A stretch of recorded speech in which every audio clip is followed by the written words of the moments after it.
Welcome to RJ classes.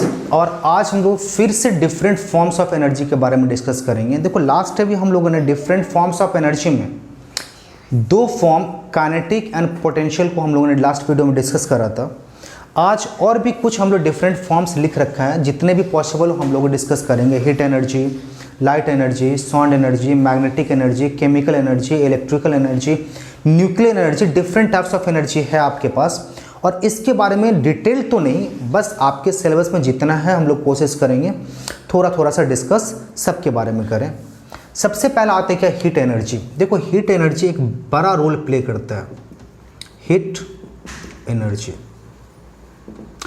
Heat energy अपने life के अंदर एक बड़ा रोल प्ले करता है, क्योंकि हीट के कारण क्या होता है, अपना फूड कुक करते हैं, बहुत बार इलेक्ट्रिसिटी जनरेट करते हैं, और भी तरह के इंजन को हम लोग क्या करते हैं, इंजन के अंदर भी हम लोग क्या करते हैं, हीट प्रोड्यूस करते हैं बाय द ऑक्सीडेशन या by the burning of fuel, जिससे क्या होता है अपना लोकोमोटिव वर्क करता है।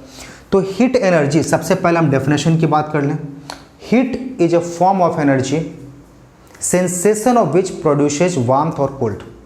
एक ऐसा फॉर्म ऑफ एनर्जी जिसके सेंसेशन के कारण अपने को वार्मथ या कोल्ड फॉर्म होगा, उसको आप क्या बोलेंगे, हीट एनर्जी। अब हीट प्रोड्यूस कैसे होगा, अब आप जरा सा हीट एनर्जी की बात कर लो। Heat is a form of energy, heat is a form of energy sensation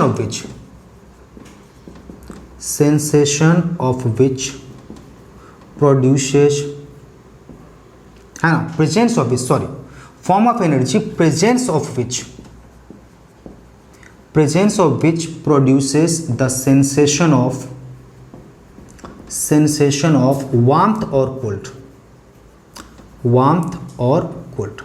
तो आपके पास क्या हो जाएगा, वार्मथ या कोल्ड का जो सेंसेशन देगा उसको आप क्या बोलेंगे, हीट एनर्जी। चले जरा सा, यूनिट तो पता ही आपके पास होगा, जूल वर्क एनर्जी, सबके लिए आप क्या करते हो, वही यूनिट यूज करते हो, जूल वर्क। अब ये हीट प्रोड्यूस कैसे होता है, जनरली बर्निंग ऑफ सब्सटेंसेस, अब बहुत सिंपल सा बर्निंग ऑफ सब्सटेंसेस और bye conversion of one form of energy. Sometime जैसे आप इलेक्ट्रिकल हीटर के अंदर बात करो तो वहाँ पे हीट एनर्जी प्रोड्यूस होता है।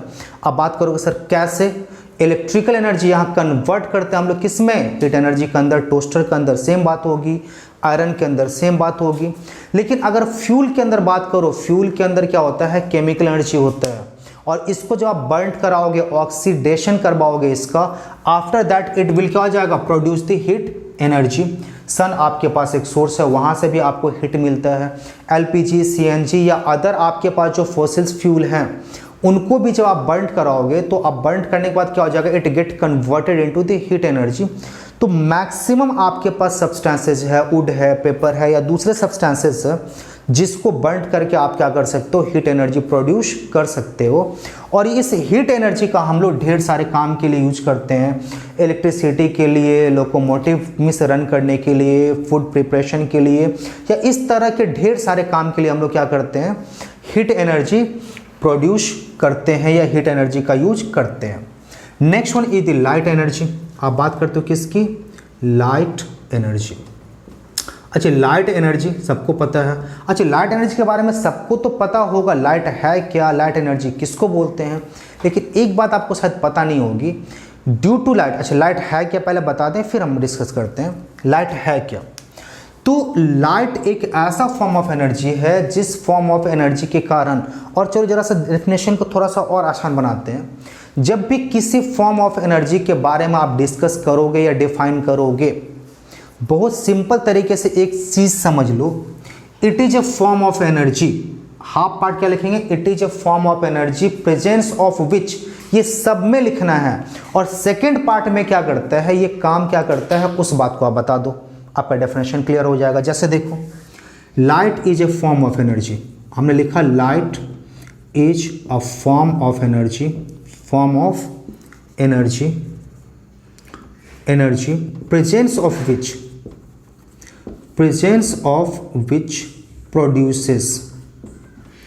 produces the sensation of vision. क्या काम करता है, ये देखने में हेल्प करता है, ये देखने में तो हेल्प करता है, तो ऐसा कोई भी फॉर्म ऑफ एनर्जी जिसके कारण हम चीज़ों को देख पाएँ वैसे फॉर्म ऑफ एनर्जी को आप क्या बोलते हो, लाइट एनर्जी। लेकिन इस लाइट के बारे में एक चीज़ आप ये समझ लो, लाइट के कारण तो चीज़ें हम देख पाएंगे but light itself is invisible. आप लाइट को नहीं देख पाएंगे। If there is the presence of light, आपको चीज़ें दिखेगी बट लाइट नहीं दिखेगी।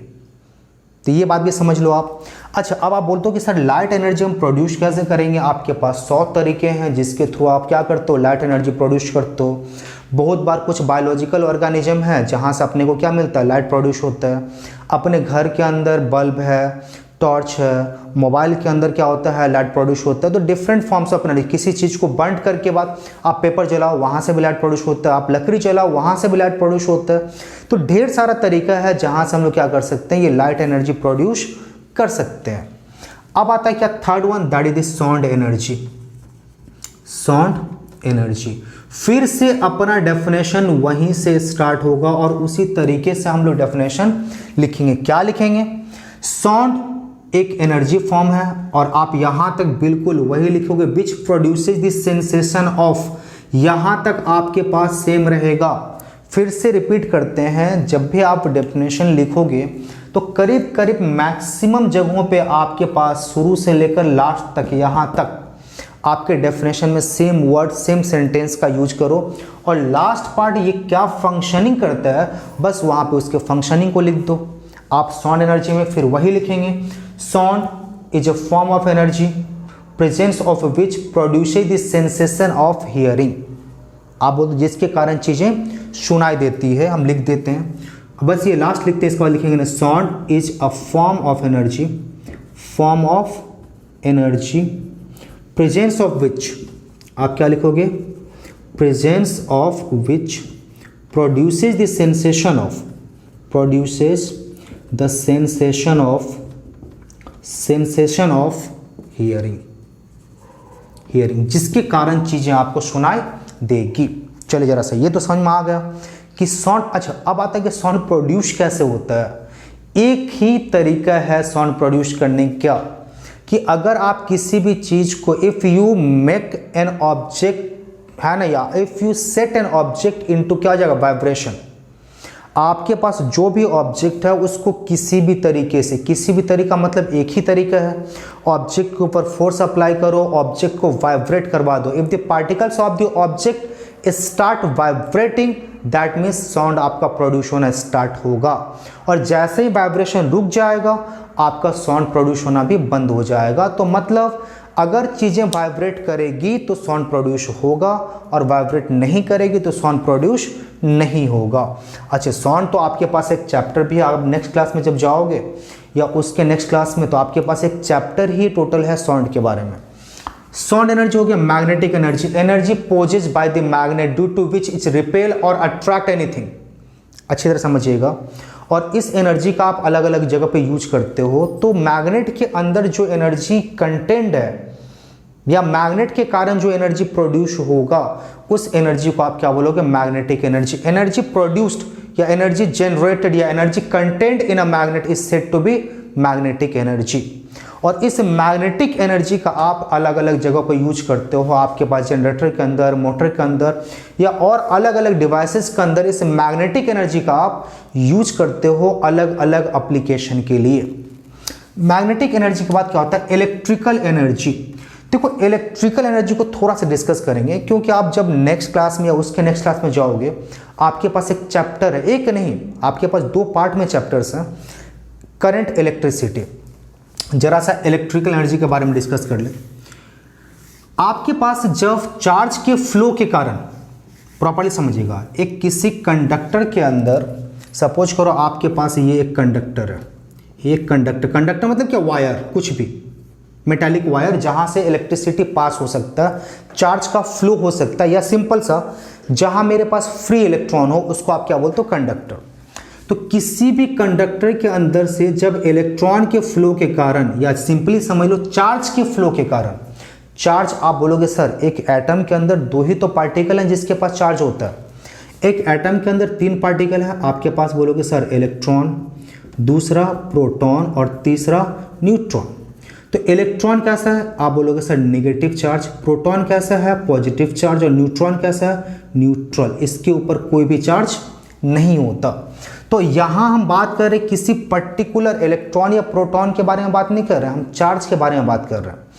तो किसी भी कंडक्टर के अंदर चार्ज के फ्लो के कारण जब अगर इलेक्ट्रिसिटी या एनर्जी जनरेट होता है, सो इस एनर्जी को आप क्या बोलोगे, इलेक्ट्रिकल एनर्जी, है ना। तो इलेक्ट्रिकल एनर्जी का डेफिनेशन क्या हो जाएगा आपके पास, या करंट इलेक्ट्रिसिटी बोलते हैं उसको। तो energy generated in an object, energy developed in an object due to the movement of charge. Energy आप लिख दो, ये एनर्जी कंटेंट या developed content in an object due to the movement